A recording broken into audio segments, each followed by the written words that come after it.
Hello, writers. Come ride with me. My name is Michaela Greenwood. I create worlds for mind adventures. Welcome to my channel, Write with Michaela.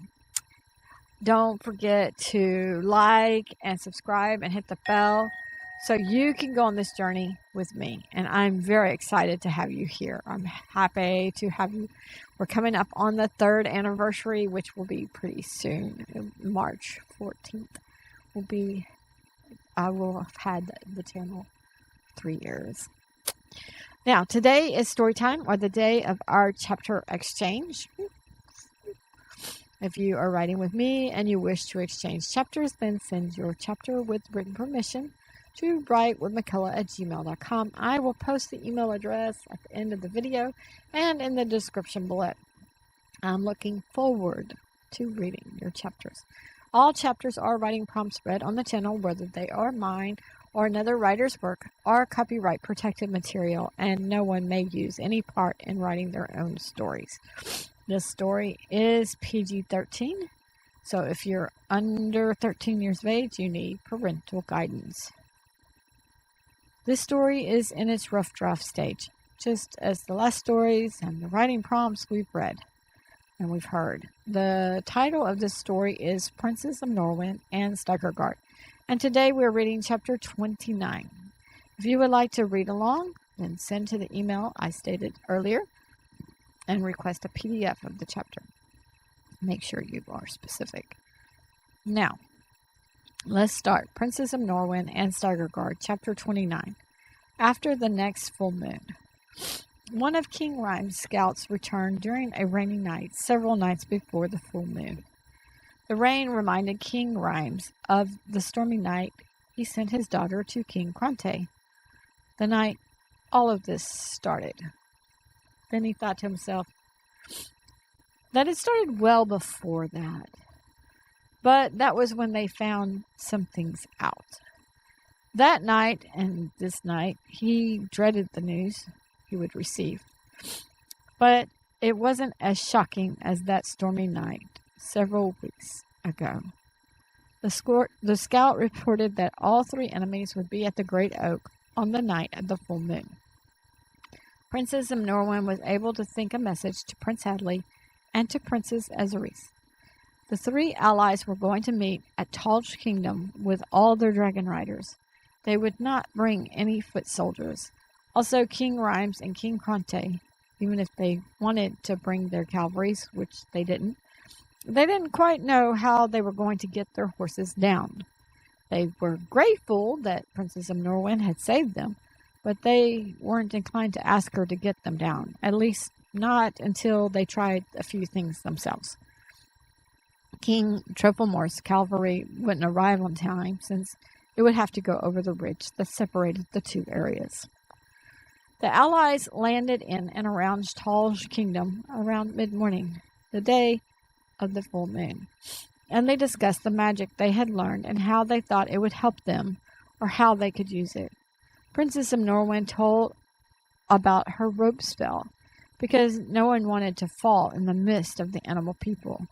They discussed what to do about the extra-large birds and the flying gorillas. All 3 kings felt they would handle the mudmen last, unless some of them fell off their dragons.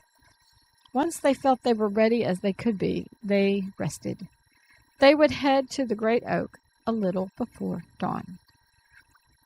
The night proved quiet, but everyone had the jitters. They could not rest, and the dawn couldn't come quickly enough. Finally, in the quiet of the pre-dawn, every dragon rider mounted his dragon. Many had an archer with them, but Dobston did not double up with Princess Emnorawyn, because Stygerguard was too unpredictable for him, and no one blamed him. They sailed out, and Stygerguard was near the front. Princess Emnorawyn sent out her magic. She didn't expect numbers yet, but she sent it out. Soon the magic returned to her with the numbers for the mudmen. She thought that information to her father, and he made the motions. Still, they weren't going to attack them yet. Princess Emnorawyn sent the magic again, and after several minutes she started receiving the numbers like she had for her first battle. She knew that between the three allies, they didn't have quite 3 gross units of dragon riders, and she didn't double the number to account for the archers. She knew the allies had killed many enemies, so she expected their numbers to be less than 8 gross units. She knew they had a little over 9 gross units for the first battle, and she didn't know how many they lost. But she added the numbers. The magic gave her numbers of type like it had before. Since they weren't fighting on the ground, she just added things up. Princess Emnorawyn got to 1,596. She added the numbers again. She could not believe that they had a little over 11 gross units now. She signaled her father. King Rhyme signaled back to ask if she was sure, and he received that yes, she was sure. So he signaled to ask if that included the flying gorillas and the extra large birds. Princess Emnorawyn signaled no. That was only what was on the ground, and she hadn't received any numbers for soldiers or kings yet, nor did she count the mudmen. King Rhyme's heart constricted. He consoled himself with the fact that they weren't on the ground. He signaled his allies the news. Soon the allies saw the medmen, and shortly after that they saw the animal people running up from behind.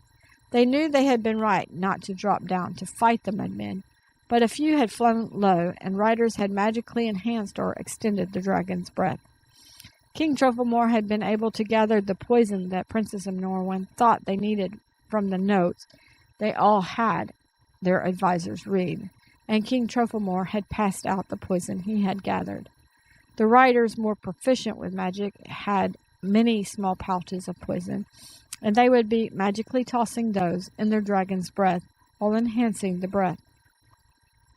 Some couldn't do both things at once, so they paired up. The poison seemed to have an immediate effect, although it did not immediately kill their enemies. Still, the allies felt they could handle this battle. Then some pointed as they saw the flying gorillas coming towards them, and the flying gorillas carried a mudman each. They started dropping them on the allies as they had before. Dropping mudmen knocked soldiers from the dragons, but their rope spells worked. Some just did a rope. Others were able to do a rope net. The next thing they hadn't counted on was hanging from a rope or a rope net upside down as their dragon continued flying. Several times the dragons were too low, and a few soldiers with only a rope spell had their helmets knocked off as animal people jumped at them. Dragons quickly flew higher as the animal people started jumping at their riders, and that helped many of them, especially those that no longer had their helmets.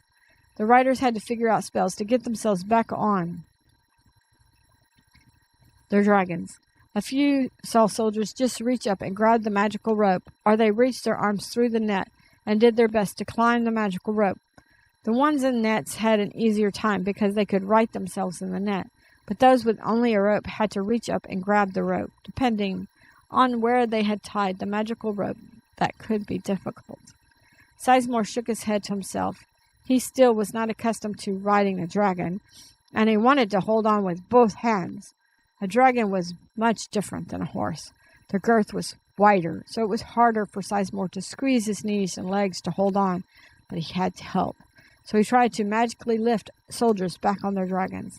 Once back on, some of the soldiers released their rope spell. Last time the flying gorillas dropped a mudman and then started flying at the allies. This time they swooped into the marching mudmen and scooped another mudman up. At points in the battle, it seemed like it was raining mudmen. When the mudmen fell to the ground, sometimes the mud would spread out and then reform, but other times it crumbled and didn't reform. The allies were curious about that and wanted to know why the difference, because it didn't seem that height was the particular issue at hand. One gorilla man motioned to a flying gorilla to pick him up, and the flying gorilla did. The flying gorilla dropped him over Princess Emnorawyn. Stygerguard knew what was coming, so he warned Princess Emnorawyn. She had felt his muscles and had already guessed. As the flying gorilla dropped the gorilla man, Stygerguard rolled over, and he had his breath spray out and up, continued rolling, and the dropping gorilla man missed them. Several soldiers cheered in their hearts, but they thought to their dragons they didn't want them to roll like that. Watching Stygerguard roll had distracted Commander Offerton so much so that he wasn't as prepared when a flying gorilla dropped a mud mat on him, and he was only able to say the spell for the magical rope and not a net. He hung upside down in the air as his dragon flew with him. He was grateful his spell worked, especially because his dragon was higher up. But then he saw something strange. He wasn't sure his eyes were correct. He reached up to grab the rope that held him, start climbing, and once he was right side up, he looked again. He wanted to point and exclaim, but he had to keep hold of the rope. Another soldier magically lifted Commander Offerton back on his dragon, and he signaled his thanks. Commander Offerton then had his dragon fly in circles above a group of animal people. He thought to his dragon, "Do you see that group below us? Do they seem to have my face?" His dragon thought in return that, yes, certain features seemed to match Commander Offerton's face with the added animal features. Commander Offerton remembered when Princess Emnorawyn had changed him to a gorilla man, so he sent a message ball to Prince Hadley to ask if he looked like the gorilla man with his face when the princess had changed him before, and he asked if Prince Hadley thought the lion man also had his face. Prince Hadley received the message ball, and he remembered Princess Emnorawyn putting it in her collar until she had time to receive the message, but he thought perhaps he could receive it through his neck instead of his hand. The message was a little confusing. Prince Hadley didn't know why Commander Offerton wanted this information now. Then he received the part about the animal people on the field. Prince Hadley glanced down, and then he almost did a double take. Then he did a double take and almost fell off his dragon. He slipped to the side and adjusted himself back in the saddle. What he saw seemed unreal. He looked over to Commander Offerton and tried to imagine what he looked like without his helmet. Prince Hadley motioned to his father, and his father looked down. King Cronte said under his breath, "What in all the land?" The battle continued and was chaotic when the extra-large birds glided in. The kings had discussed how to divide up their troops based on which soldiers the kings thought could handle which type of beast. Stygerguard, of course, and several others were to handle the extra-large birds. Before the battle, during their slight reprieve, Princess Emnorawyn had been teaching Calatia quite a bit, and Calatia was fascinated with the traps and how they worked. Suddenly, Princess Emnorawyn saw a trap in her mind. She thought the plan to Stygerguard. Stygerguard wasn't sure, but then he saw an image of what he thought was a trap on the ground. He flew a circle around a bird and swooped lower to the trap. He did his best not to flap his wings, but to only glide. The animal people on the ground turned to flock to where Stygerguard flew, as he was quite low to the ground. Most soldiers among the allies had heard many stories about the white dragon with the pink eyes, so they diverted at least some of their attention to watch him, or watch out for him. The extra-large bird followed behind Stygerguard. King Rhymes and several from his kingdom realized somewhat of what was going on, but they didn't yet realize Princess Emnorawyn had magically made the trap. Several shouted to Princess Emnorawyn, "Now!"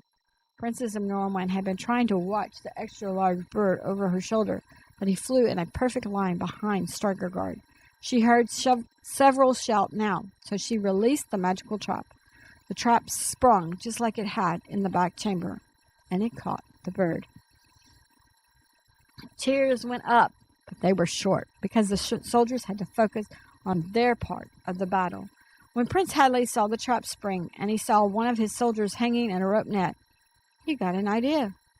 During his reprieve, his mother had been training him to start some habits, so he had a pouch full of magical balls with his magic.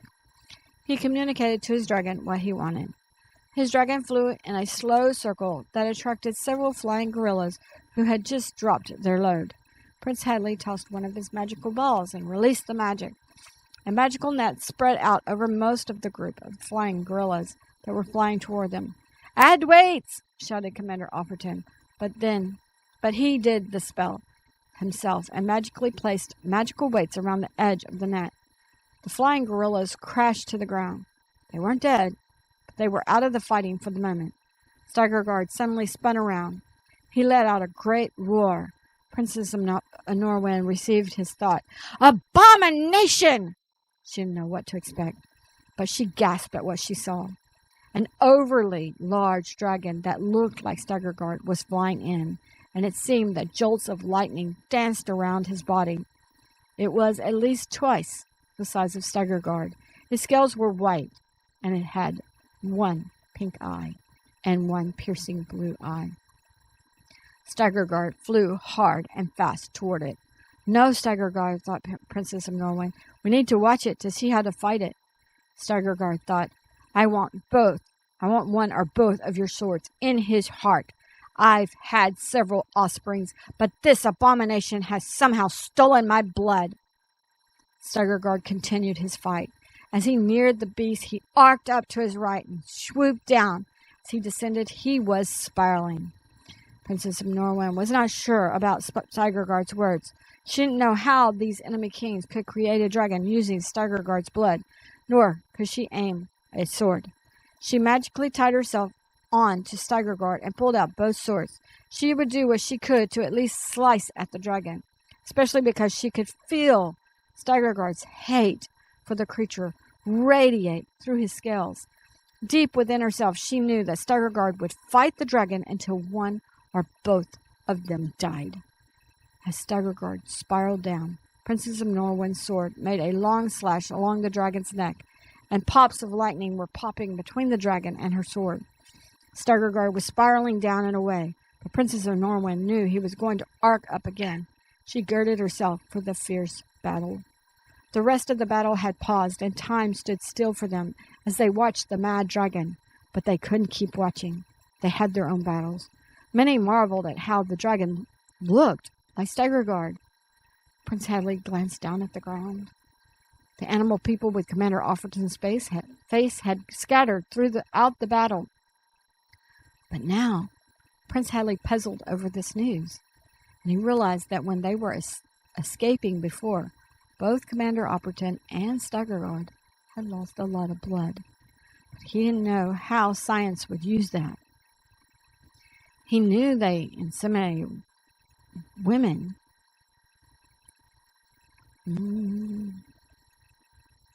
But that would take time.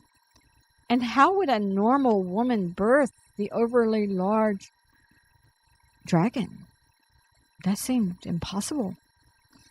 However the enemy made these creatures, it was not a good thing, and they needed to stop it. Prince Hadley then wondered if any of the other animal people wore the face of some of their dead soldiers. But then he realized that he didn't want to know, so he just continued fighting.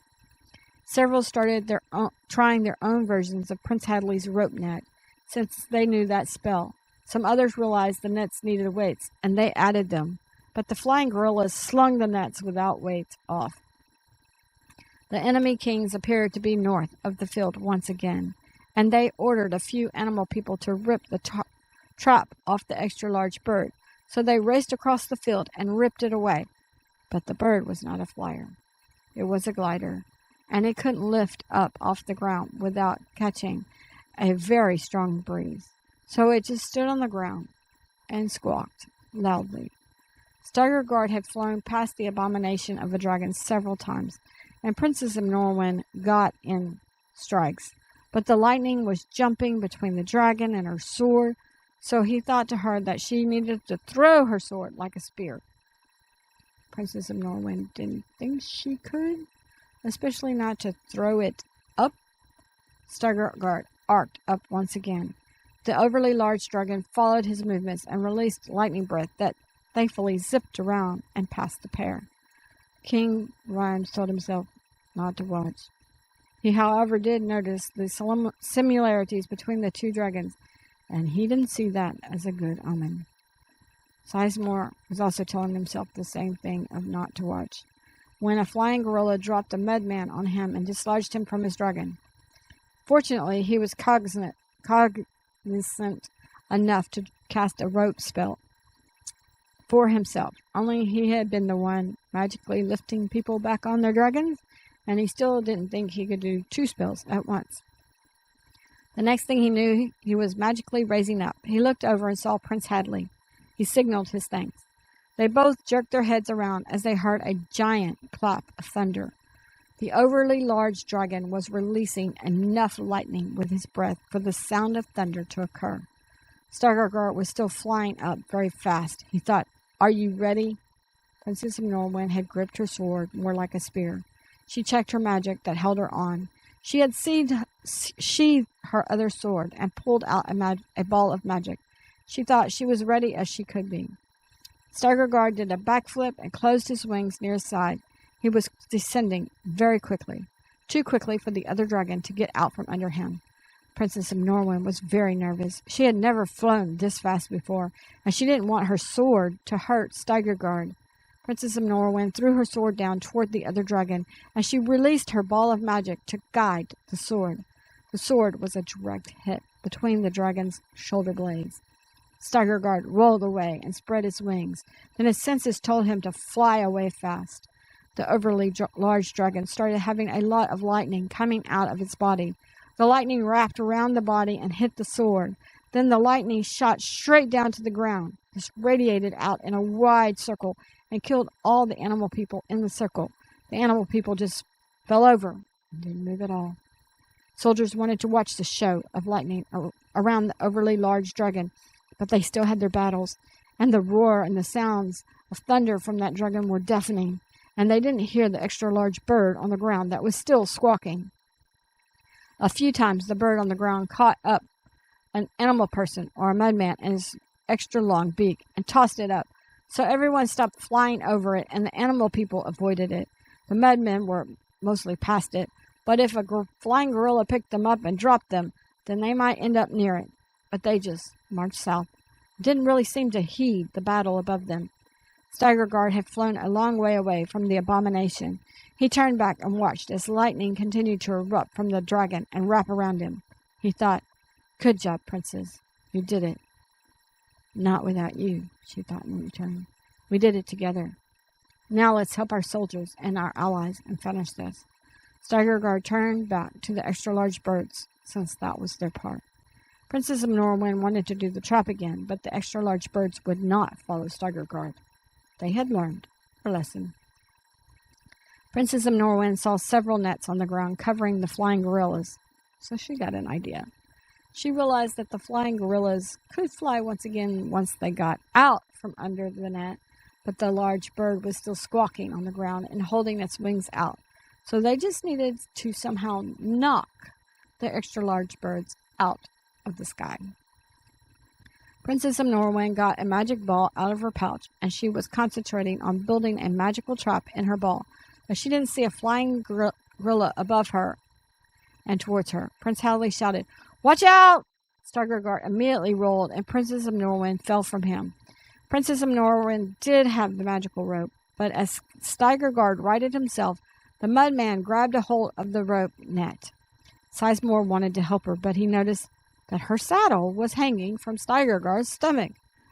Princess Emnorawyn put her hand on the rope net like she had before on Stygerguard's neck, and she released an energy within herself.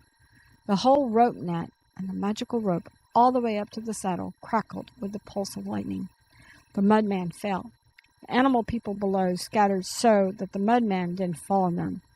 Sizemore used his magic to fix the saddle. Prince Hadley wanted to help, but a flying gorilla was dropping a lion man on him, so he had to hang on to his dragon. Commander Offerton used his magic to lift the princess back on. King Rhyme still couldn't bring himself to watch, but also he had his own battles. His dragon was one to swoop down, and he was to enhance its breath and toss in the poison. A few times the dragon had swooped too low, and an animal person had almost dislodged him. Princess Emnorawyn was appreciative of the help she received, but she didn't signal her thanks yet. She wanted to release her traps. She made motions for the dragon riders around the extra-large birds to clear out, and they hastily did. Stygerguard was too unpredictable for them. Princess Emnorawyn thought to Stygerguard what she wanted to do. Stygerguard arced up over a group of the birds. Princess Emnorawyn prepared several magical balls to release, and she once again magically tied herself on Stygerguard. Magical rope nets held the majority of the flying gorillas at the moment, so many dragon riders rose in the air even higher, and they took the opportunity to glance at the mad dragon with pink eyes. Stygerguard once again spiraled down. He spiraled into a large group of the birds. There were at least 10 of them.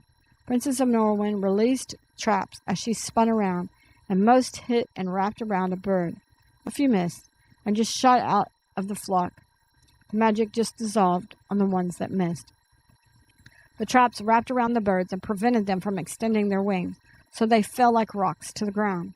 Flying gorillas got out of their traps and flew to lift mudmen or animal people once again, but the extra-large birds that weren't on the ground were catching a breeze and gliding north. The overly large dragon jolted in the sky, and it was losing height. Lightning still came out of it and wrapped around it. Then there was an explosion of flesh and scales as the abomination of a dragon thudded to the ground. It crushed those beneath it. The ground rocked so hard that several animal people and mudmen fell down, but they were quickly back up. Sparks went around the overly large dragon a few more times before it fizzled out. The allies cheered until they noticed that a few flying gorillas flew north, and they swooped down and picked up a soldier or a king. Then they flew north, and they continued north. I should say continued.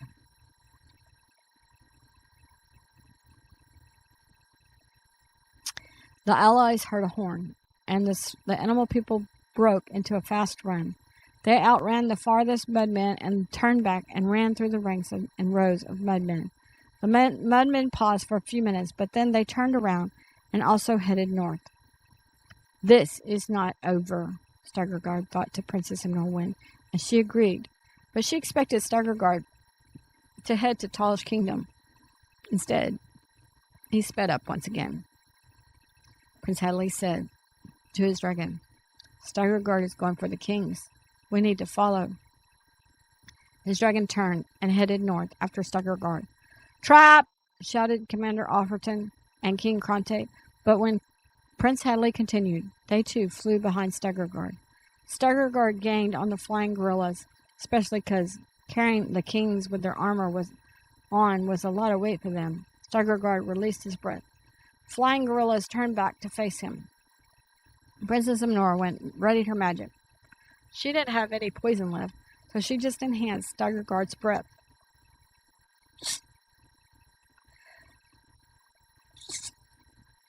Excuse me. Lightning spread out across the group of flying gorillas that were carrying the kings and their soldiers, and most dropped a soldier or king. A few lost a lot of altitude, including the one carrying King Balbatos. Prince Hadley's dragon flew lower and released his breath. The flying gorilla released the king. The 3 kings were on the ground, and the animal people were catching up to them. Each king struggled to their feet. To fall from such a height hurt them, but they would not let it show. Princess Emnorawyn thought to Stygerguard that they couldn't risk flying lower to take out the kings. Stygerguard agreed. King Zugerman shouted, Cowards! Come fight me on the ground like men! He pulled his sword. The 2 kings beside him also pulled their swords. Prince Hadley thought to himself, Cowards are those who use peasants to fight their battles. He only had a few more magical balls left, and he debated within himself if he should trap the men, especially because he knew that eventually his magic would fade. Prince Hadley saw the flying gorillas rise higher in the air. Probably should say rise higher in the air. Yeah, I think that's what it should say. Prince Hadley saw the flying gorillas rise higher in the air, and he released the magic to trap the gorillas. They fell directly on top of the kings and the soldiers. Commander Offerton automatically added the weights. Princess Emnorawyn looked south, and the rest of the allies were flying in, but the animal people weren't too far behind. She saw her father's dragon swoop lower and breathe his breath as her father tossed his last magical ball and his last pouch of poison. It was a perfect toss. Prince Hadley immediately shook his hands and released the magic for the trap. As Commander Offerton released the weights, something didn't feel right. It almost felt like something was sucking magic from him, but he didn't think that was possible. So he thought perhaps he was too nervous and just used too much magic for the spell or for the battle. King Krante had flown in behind King Rhymes. Once King Rhymes' dragon rose up, he too had his dragon release his breath, and he tossed in a magical ball from his wife and his last pouch of poison. He had been able to think with his wife beforehand of what he wanted. His wife's magic enhanced the dragon's breath twice as large as King Grimes. Then his dragon lifted up and veered away. King Trufflemore's dragon flew a little lower than the other two, and he repeated the actions of the other kings. Once King Trufflemore's dragon arced up, the three enemy kings were on the ground with the burning, flying gorillas. The allies flew in circles above the burning bodies, and they watched the animal people slow up, and a few came up to sniff, but backed away as they neared the heap. The mudmen stopped behind the animal people. Princess Emnorawyn watched below, but she didn't know what to do about the remaining enemies. She looked around. The allied kings were watching below, but none of them signaled anything. All the allies flew above until the animal people and the mudmen headed north. Then the allies flew back to Tal's kingdom.